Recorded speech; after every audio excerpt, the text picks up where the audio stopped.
Larry Johnson. Larry Demetric Johnson, born March 14, 1969, is an American former professional basketball player who spent his career as a power forward with the Charlotte Hornets and the New York Knicks of the National Basketball Association, NBA. In 2008, Johnson was inducted into the Southern Nevada Sports Hall of Fame. He was then inducted into the College Basketball Hall of Fame on November 24, 2019. About Larry Johnson's personal life. Johnson converted to Islam. During the NBA season, he observed Ramadan, the holy month of fasting. Johnson has 5 children with 4 women. In 2015, he filed for bankruptcy in a California court, claiming he owed more than $120,000 in unpaid child support. About Larry Johnson's high school career. In his senior year at Skyline High School in Dallas, Texas, Johnson was a member of the 1987 McDonald's High School All-American team. About Larry Johnson's college career. Johnson originally made a verbal commitment to play for Dave Bliss at Southern Methodist University, but he instead enrolled at Odessa College in Texas following a dispute with the SMU administration about the legitimacy of his SAT scores.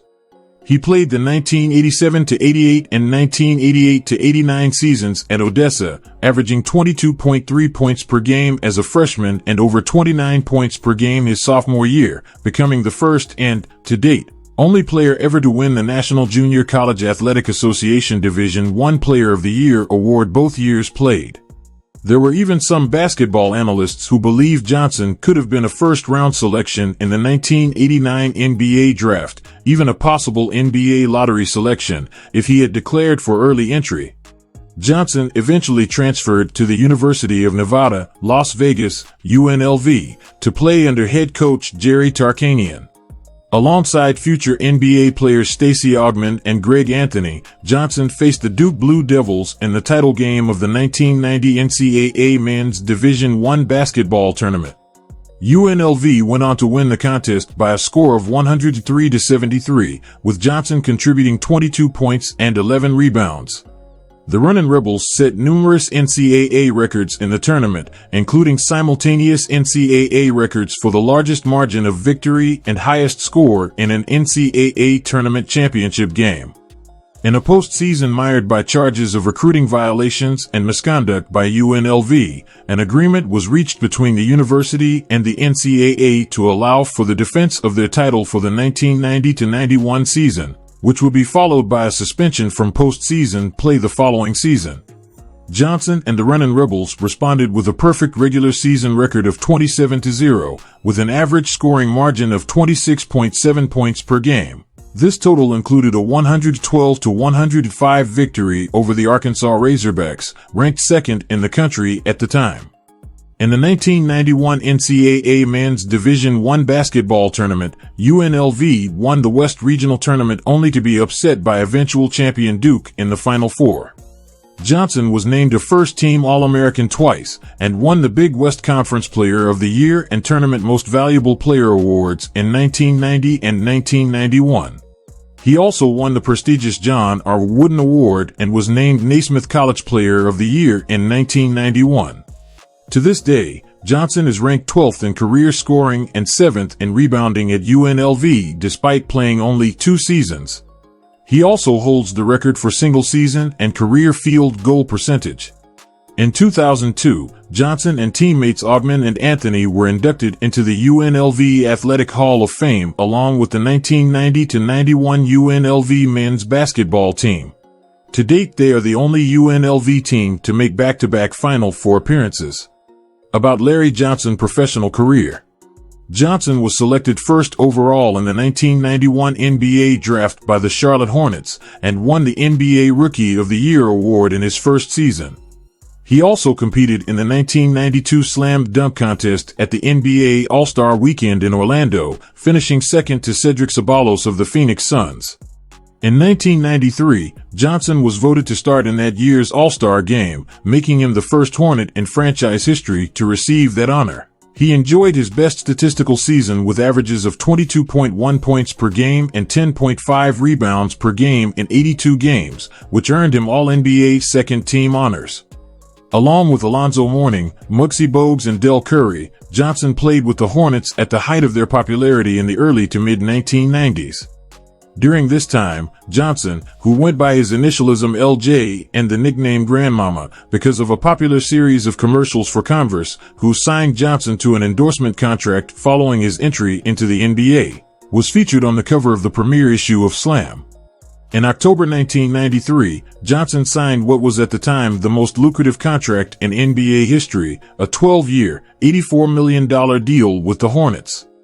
However, he missed 31 games after spraining his back on December 27, 1993, in a game against the Detroit Pistons. During the summer, he played for the U.S. national team, nicknamed Dream Team 2, in the 1994 FIBA World Championship, winning the gold medal. Johnson had entered the league as an explosive power forward, averaging over 20 points and 10 rebounds per game. However, after the injury to his back, Johnson was forced to develop an all-around game with an improved outside shot. In the 1994-95 season, he made 81 three-pointers, nearly 60 more than in his first 3 years combined, and was selected to the 1995 NBA All-Star Game. Friction between Johnson and Mourning forced the organization to make a change, and the resulting moves made by the Hornets left both players on other teams. Prior to the 1995-96 season, Mourning was traded to the Miami Heat for Glenn Rice and Matt Geiger. Following that season, Johnson was dealt to the New York Knicks for Anthony Mason and Brad Lohaus. Johnson averaged 12.8 points, a career low, in his first season as a Knick, and although he would never return to his former All-Star form, he was a key member of the Knicks' 1999 Eastern Conference Championship team. During Game 3 of the Eastern Conference Finals, he was involved in a critical play in which he was fouled by Antonio Davis of the Indiana Pacers. Standing outside the three-point line with 11.9 seconds left, Johnson held the ball and then began to dribble. He leaned into defender Davis before jumping up. The referee called the foul about a half second before Johnson released the ball, but it was counted as a continuation shooting foul. Johnson made the shot and converted the free throw following the basket for a 4-point play, which turned out to be the winning margin in a 92-91 Knicks victory.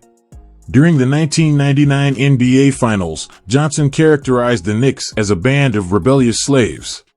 Bill Walton later called Johnson and his performance a disgrace. When Johnson was asked about the play of San Antonio Spurs point guard Avery Johnson in Game 4, Johnson again shifted the topic to slavery. "Ave, man, we're from the same plantation. You tell Bill Walton that. We from Massa Johnson's plantation." He went on to say, "Here's the NBA, full of blacks, great opportunities, they made beautiful strides. But what's the sense of that when I go back to my neighborhood and see the same thing? I'm the only one who came out of my neighborhood. Everybody ended up dead, in jail, on drugs, selling drugs. So I'm supposed to be honored and happy or whatever by my success. Yes, I am. But I can't deny the fact of what has happened to us over years and years and years, and we're still at the bottom of the totem pole." Johnson also played a central role in the developing rivalry between the Knicks and the Heat.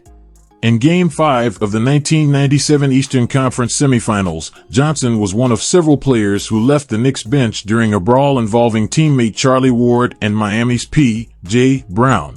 He was eventually suspended for Game 7, which the Knicks lost. Then in Game 4 of the 1998 Eastern Conference first round, Johnson and former Hornets teammate Mourning engaged in a fight which also involved Knicks head coach Jeff Van Gundy holding onto Mourning's leg. Both Johnson and Mourning were suspended for Game 5, in which the 7th seed Knicks eliminated the 2nd seed Heat. On October 10, 2001, Johnson announced his early retirement from basketball due to chronic back problems that had plagued him for several years after his point production had decreased for 3 straight years.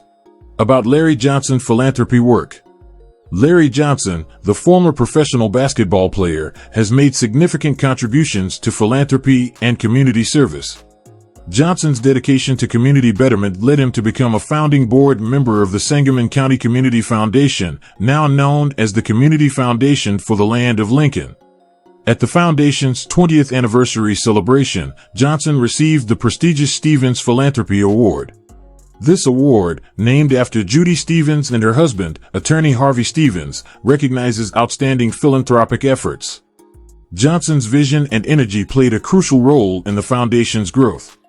It now manages over $60 million in assets and has made a significant impact on social service agencies, the arts, and people's lives in Sangamon County.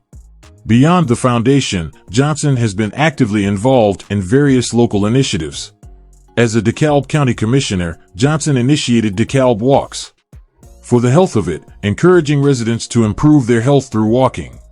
DeKalb became the only locality in Georgia or the U.S. to officially designate walking as the preferred exercise. In 2005, Johnson and his wife, Marilyn, committed themselves and their wealth to helping a Detroit neighborhood. Their efforts aimed to uplift an under-resourced community and provide support where it was needed most. Johnson's legacy extends beyond the basketball court. His philanthropic endeavors have left a lasting mark on the communities he has served. Whether supporting local foundations, promoting health and wellness, or aiding those in need, Johnson exemplifies the spirit of giving back. Cheers to a well-deserved honor for Larry Johnson, a true hero in philanthropy. About Larry Johnson House. Larry Johnson, the former professional basketball player, has had residences in different locations. In Las Vegas, Nevada, Johnson has a house where his beloved grandmama resides. Unfortunately, specific details about the location or address are not widely available. Johnson also has a house in Leawood, Kansas. This residence is notable for its size, spanning over 12,000 square feet and being appraised at over $6.2 million. Larry Johnson's life extends beyond the basketball court, and his choice of homes reflects both his achievements and privacy. In the past, Johnson owned an $800,000 home in Orange County, California. As part of a child support settlement, he agreed to transfer ownership of this property to the recipient. While Larry Johnson's professional achievements are well known, his private residences offer glimpses into his life beyond the basketball court. Larry Johnson, the retired American professional basketball player, has a net worth of $500,000. That's all we have for you today. Please subscribe, like, comment, and share this video with your friends.